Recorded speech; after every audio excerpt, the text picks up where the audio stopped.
Sawadee ka, tukun! Sawadee ka. So, alam niyo na, sawadee ka. Sawadee means hello in Thailand. So, as you can see sa Thailand culture, mostly pag binabati mo sila, nakaganto sila. So, sa Thailand, ang tawag dito ay why. So, may tatlong level yung pagwaway mo sa Thailand. So, yung first level, pag kaidaran mo lang o mas batang sa'yo, ang babatiin mo ng sawadee ka o sawadee krap, ang pagway mo lang ay nandito. Sawadee ka, sawadee krap, nandito siya. Nandito. Parang ganyan.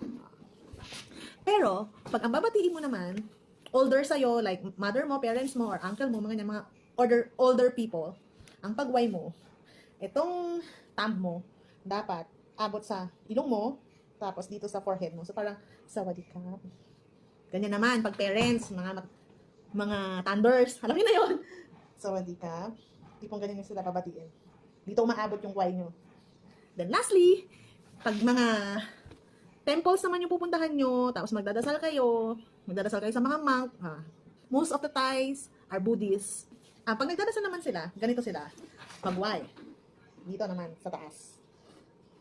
Kasi, mataas ang respect nila sa mga Buddha na dinadasalan nila. So, iba-ibang level yan, ha?